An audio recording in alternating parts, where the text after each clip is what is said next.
Good morning and welcome to Coffee with Mr. V. We're here for episode 22. Can you believe that? Episode 22. And we're going to do something on the price mechanism today because Angie, this one is for you. You texted in and asked me about the price mechanism and if I could go through that, which on the Edexcel spec is 1.2.7, I believe. On the IB spec, it's in theme 1. It's somewhere in there. So we're going to do that. Shouldn't take too long. And just the different functions of the price mechanism.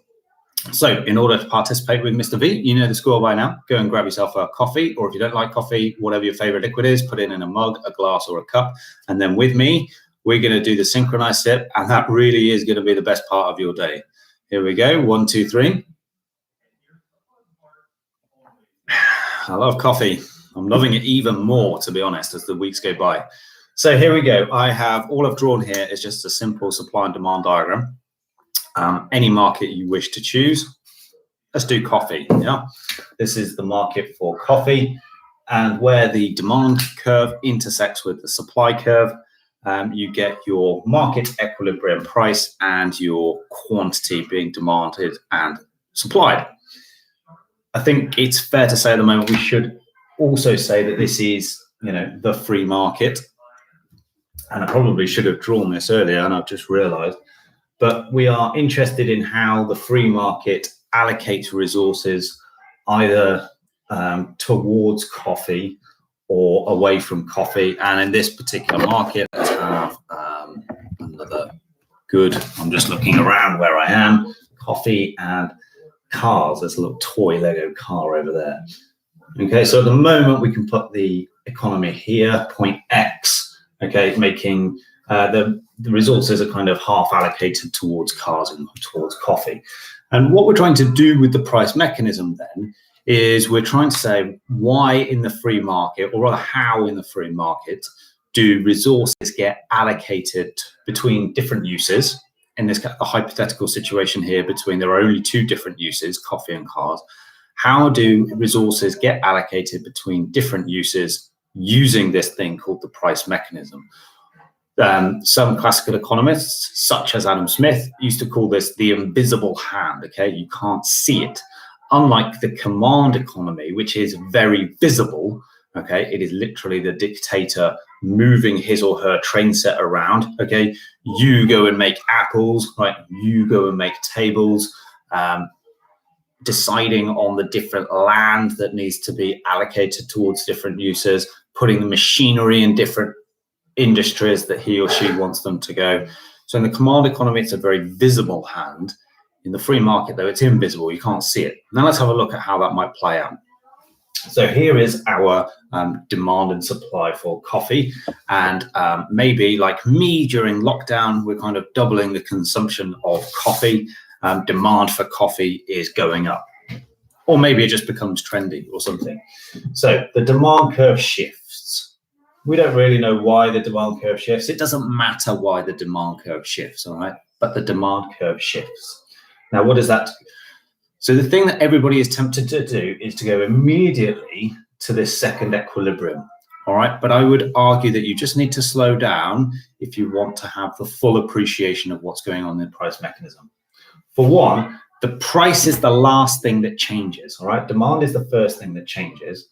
And if prices stayed the same, all right? So here we go. We've got A, we've got B. Okay, if prices didn't change, if they stayed at P1, that is how much would now be demanded, QD. And you can see that there is now a difference between how much is being supplied. Suppliers don't want to supply more than Q1, or I can now label that QS, because to provide anything more would mean that they start incurring losses on those units because the marginal cost would now be larger than the price. Okay, so they're not going to produce that. So we now have what's called excess demand.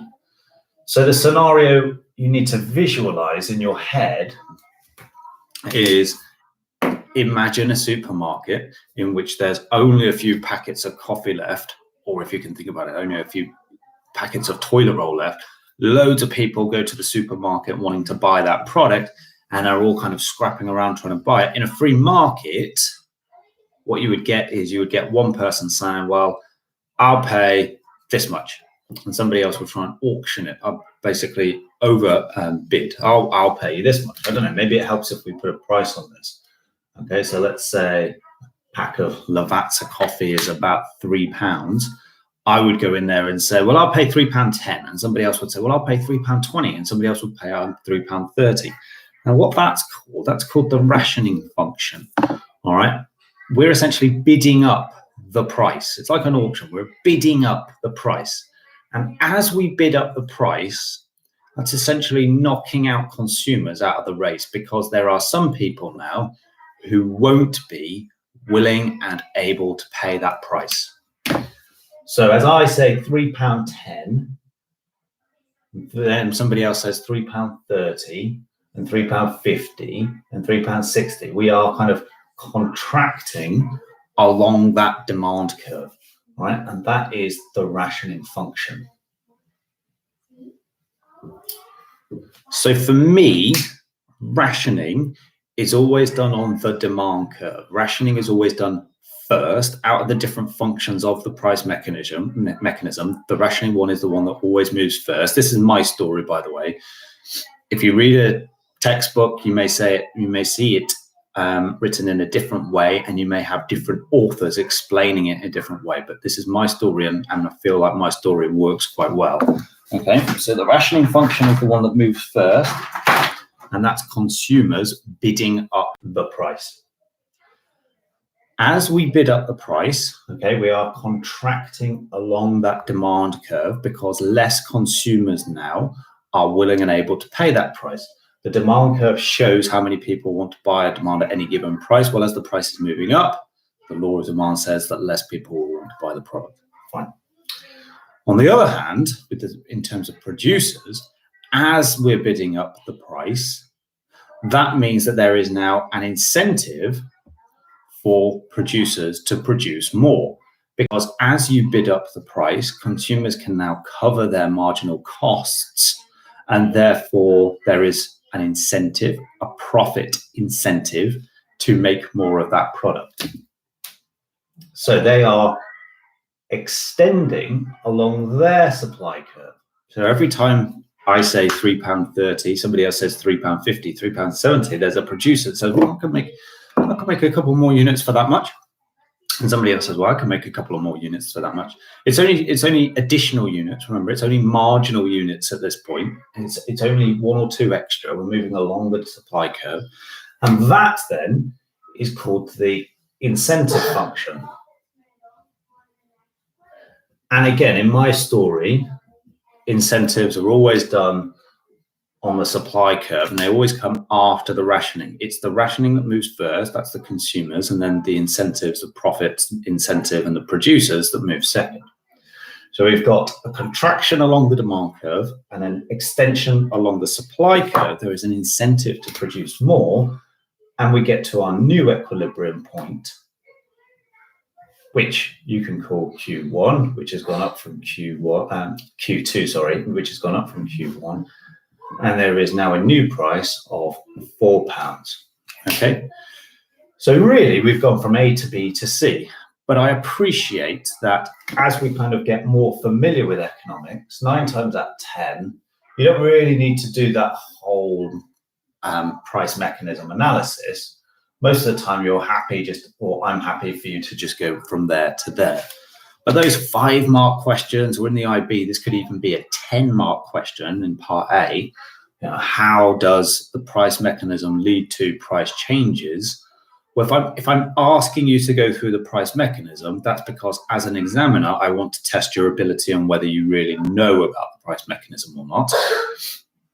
That's what I want to see. I want to see rationing, and I want to see incentives. Now, I realize a couple of questions that you're going to have here, but just bear with me for a second. Okay, so what happened? We produced more of coffee. Okay, we produced more of coffee. So that means that resources now have to be allocated away from cars and towards coffee.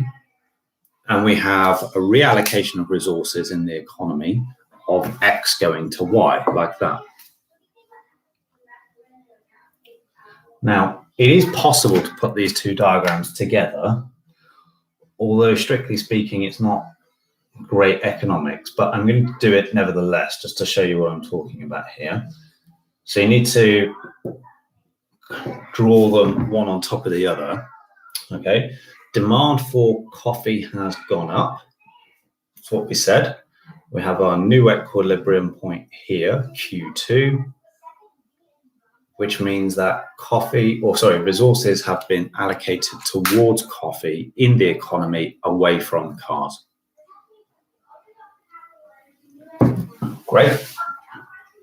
The other question that I know some of you have got, particularly Angie, is where is the signaling function in all of this? Because the spec says that there are 3 functions of the price mechanism, and it's not just the Edexcel spec, it's the ISB spec, and it's all specs, in fact, always talk about the 3 functions of the price mechanism, and I've only talked about 2. Right, there's a couple of ways I'll answer this.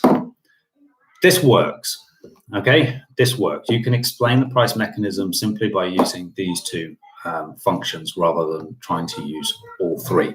Okay, so my story, just to confirm, is demand or supply shifts first.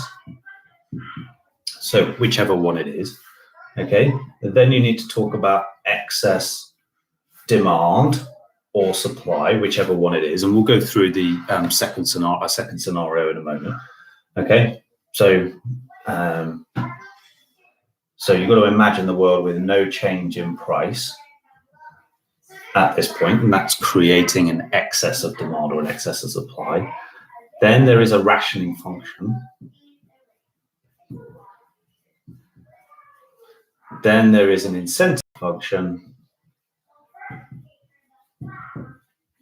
And then there is a new price and a new quantity. All right, so that's, there we go. So that's my story. And as I say, if you are writing this out, whether it's a 5 mark for Edexcel or a 10 mark for the IB, that's the story you need to tell, and that will suffice. But if you are asked a question about the signaling function, then the way I would do this is I would simply substitute the words incentives for signals, okay? So you would talk about how an increase in price or an increase in demand, but again, it doesn't really matter which way you do it. You could say an increase in demand or an increase in price. It's the price which is sending a signal to producers to produce more. See what we've done there? We've just substituted the word incentive for signaling. So I said the price change gives an incentive, provides producers with an incentive to produce more. If you're talking about the signaling function, you can talk about how it sends a signal for producers to produce more. Where would you put it? I would probably say there's an incentive function and a signaling function. I'm not telling you to do that, but I realize that some of you are unhappy with leaving it out. So I would just put it there, okay? The price change sends a signal and provides an incentive to producers to produce more. There's another area in economics that you can use the signaling function, and that's in perfect competition, all right? But I don't want to go into that here because I think it will be confusing. And at this stage, we don't want to cause confusion. We want to keep things as simple as possible, okay? This is simple, but it's correct, okay? And you can use this in your analysis of the price mechanism, okay? Now, before we finish, I'm going to do it the opposite way around.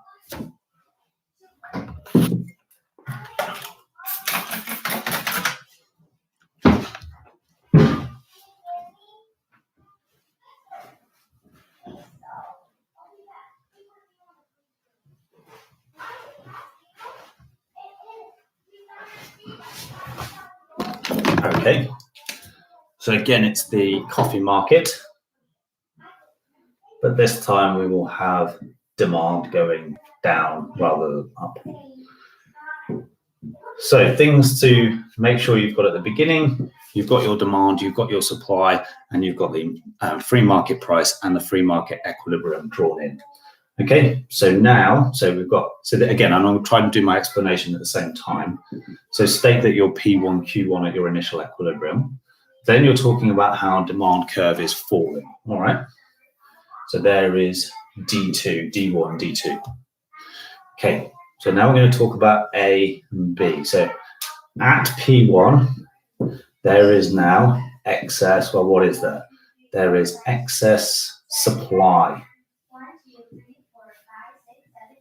At P1, that's how much people will want to consume. Suppliers would love to supply Q2, QS, okay, because that way, presumably that's where they were making as much profit as possible when P1 was P1.